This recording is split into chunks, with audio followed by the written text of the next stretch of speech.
मैं हूं महादेव, त्रिलोक का स्वामी, अनंत काल का साक्षी और समस्त शक्तियों का मूल स्रोत। जो मेरा स्मरण करता है उसकी हर इच्छा पूर्ण होती है। आज मैं तुम्हें एक ऐसा गुप्त रहस्य देने जा रहा हूं जिसे जानकर धन, ऐश्वर्य और समृद्धि स्वयं तुम्हारे द्वार पर आकर खड़ी हो जाएगी। लेकिन रुको, क्या तुमने अब तक अपने नाम की हाजिरी मेरे चरणों में लगाई?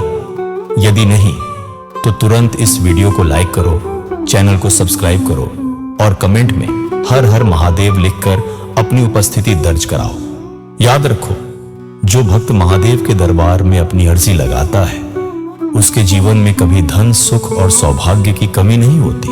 अब सुनो, ये कोई साधारण मंत्र नहीं, ये ब्रह्मांड की वह गुप्त कुंजी है जिसे प्राचीन काल में एक निर्धन ब्राह्मण ने जपा था।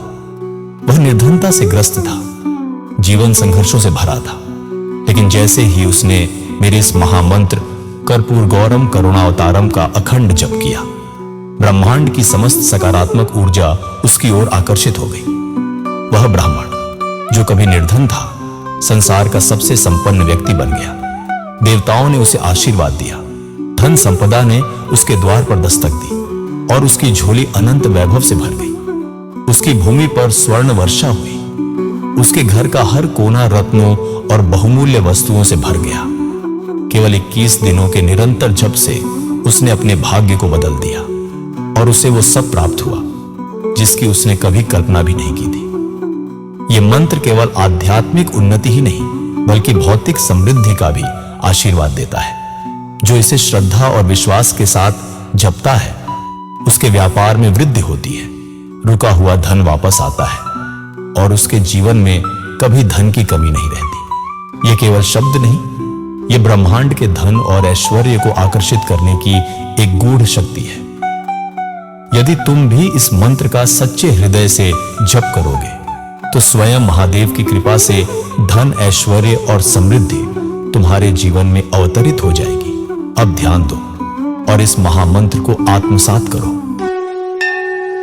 कर्पूर गौरम करुणावतारम संसार सारम भुजगेंद्र हारम सदा वसंतम हृदयारविंदे भवं भवानी सहितं नमामि। कर्पूर गौरम करुणावतारम संसार सारम भुजगेंद्र हारम सदा वसंतम हृदयारविंदे भवं भवानी सहितं नमामि।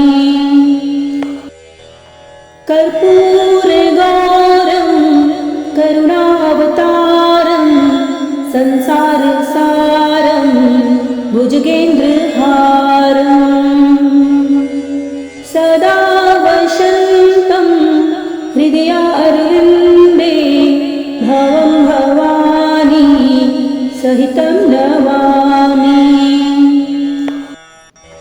कर्पूर गौरम करुणावतारम संसार सारम भुजगेंद्र हारम सदा वसंतम हृदयारविंदे भवं भवानी सहितं नमामि।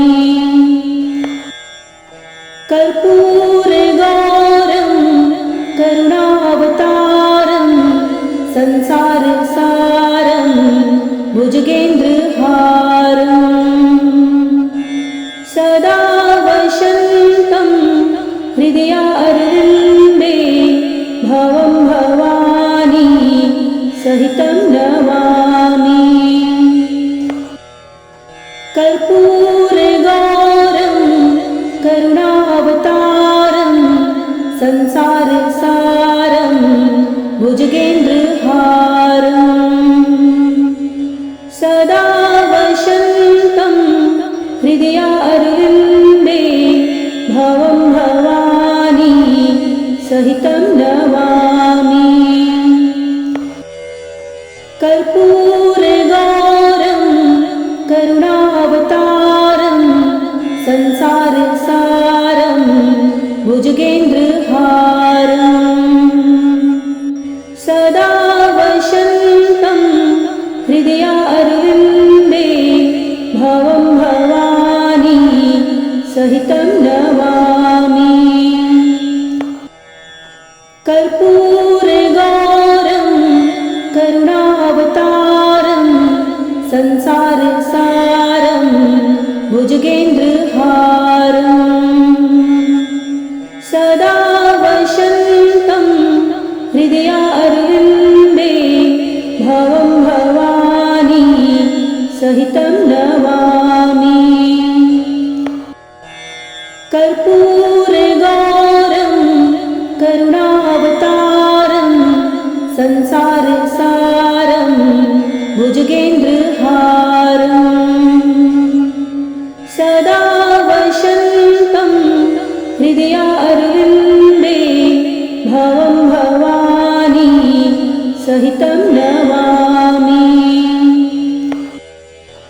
कर्पूरगौरं करुणावतारं संसारसारं भुजगेन्द्रहारम् सदा वसन्तं हृदयारविन्दे भवं भवानी सहितं नमामि। कर्पूरगौरं करुणावतारं संसारसारं भुजगेन्द्रहारम् सदा वसन्तं हृदयारविन्दे भवं भवानी सहितं नमामि। कर्पूरगौरं करुणावतारं संसारसारं भुजगेन्द्रहारम् सदा वसन्तं हृदयारविन्दे भवं भवानी सहितं नमामि।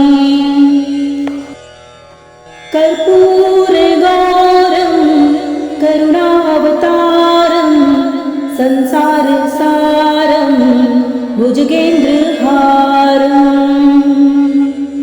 सदा वसन्तं हृदयारविन्दे भवं भवानी सहितं नमामि। कर्पूरगौरं करुणावतारं संसारसारं भुजगेन्द्रहारम् सदा वसन्तं हृदयारविन्दे भवं भवानी सहितं नमामि। कर्पूरगौरं करुणावतारं संसारसारं भुजगेन्द्रहारम् सदा वसन्तं हृदयारविन्दे भवं भवानी सहितं नमामि। कर्पूरगौरं करुणावतारं संसारसारं भुजगेन्द्रहारम् सदा वसन्तं हृदयारविन्दे भवं भवानी सहितं नमामि। कर्पूरगौरं करुणावतारं संसारसारं भुजगेन्द्रहारम् सदा वसन्तं हृदयारविन्दे भवं भवानी सहितं नमामि। कर्पूरगौरं करुणावतारं संसारसारं भुजगेन्द्रहारम् सदा वसन्तं हृदयारविन्दे भवं भवानी सहितं नमामि। कर्पूरगौरं करुणावतारं संसारसारं भुजगेन्द्रहारम् सदा वसन्तं हृदयारविन्दे भवं भवानी सहितं नमामि। कर्पूरगौरं करुणावतारं संसारसारं भुजगेन्द्रहारम्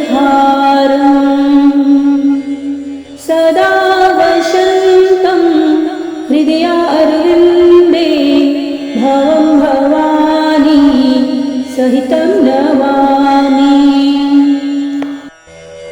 कर्पूरगौरं करुणावतारं संसारसारं भुजगेन्द्रहारम् सदा वसन्तं हृदयारविन्दे भवं भवानी सहितं नमामि। कर्पूरगौरं करुणावतारं संसारसारं भुजगेन्द्रहारम् सदा वसन्तं हृदयारविन्दे भवं भवानी सहितं नमामि। कर्पूरगौरं करुणावतारं संसारसारं भुजगेन्द्रहारम् सदा वसन्तं हृदयारविन्दे भवं भवानी सहितं नमामि। कर्पूरगौरं करुणावतारं संसारसारं भुजगेन्द्रहारम् सदा वसन्तं हृदयारविन्दे भवं भवानी सहितं नमामि। कर्पूरगौरं करुणावतारं संसारसारं भुजगेन्द्रहारम् सदा वसन्तं हृदयारविन्दे भवं भवानी सहितं नमामि। कर्पूरगौरं करुणावतारं संसारसारं भुजगेन्द्रहारम्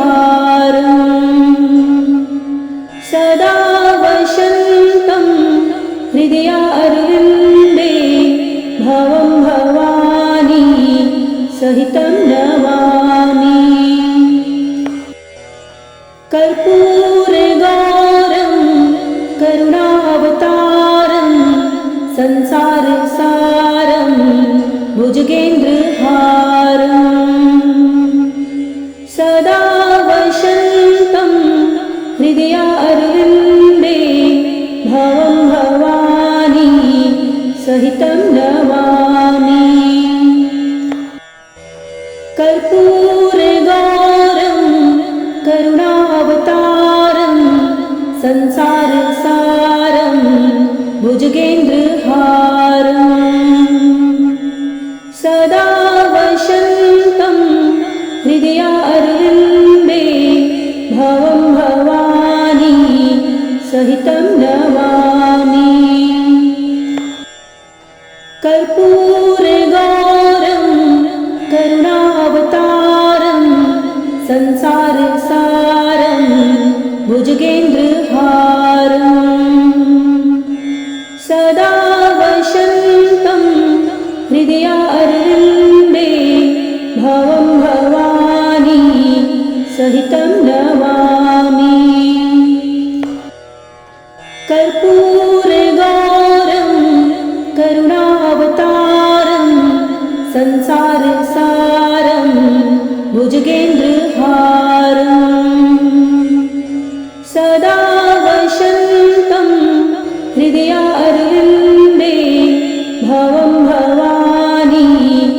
सहितं नमामि कर्पूरगौरं करुणावतारं संसारसारं भुजगेन्द्रहारम् सदा वसन्तं हृदयारविन्दे भवं भवानी सहितं नमामि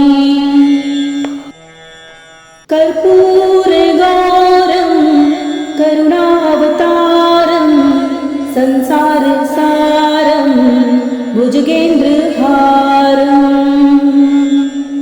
सदा वसन्तं हृदयारविन्दे भवं भवानी सहितं नमामि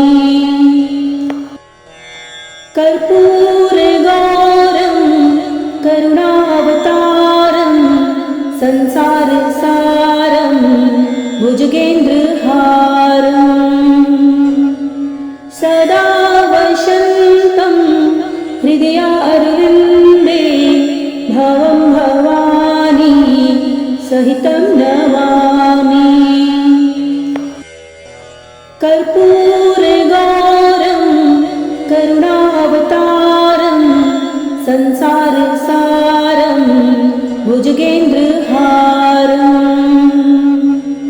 सदा वसन्तं हृदयारविन्दे भवं भवानी सहितं नमामि कर्पूरगौरं करुणावतारं संसारसारं भुजगेन्द्रहारम्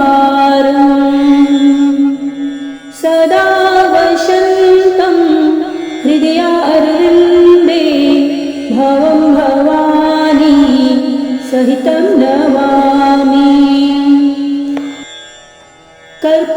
कर्पूरगौरं करुणावतारं संसारसारं भुजगेन्द्रहारम्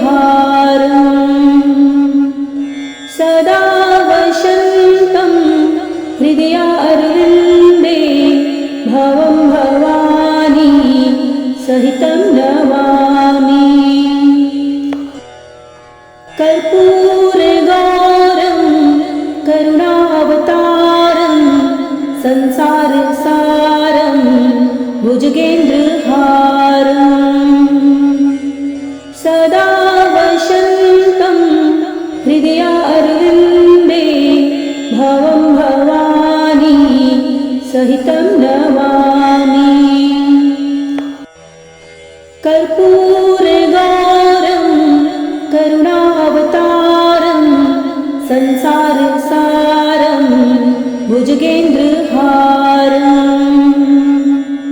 सदा वसन्तं हृदयारविन्दे भवं भवानी सहितं नमामि कर्पूरगौरं करुणावतारं संसारसारं भुजगेन्द्रहारम् सदा वसन्तं हृदयारविन्दे भवं भवानी सहितं नमामि कर्पूरगौरं करुणावतारं संसारसारं भुजगेन्द्रहारम् सदा वसन्तं हृदयारविन्दे भवं भवानी सहितं नमामि कर्पूरगौरं करुणावतारं संसारसारं भुजगेन्द्रहारम् सदा वसन्तं हृदयारविन्दे भवं भवानी सहितं नमामि कर्पूरगौरं करुणावतारं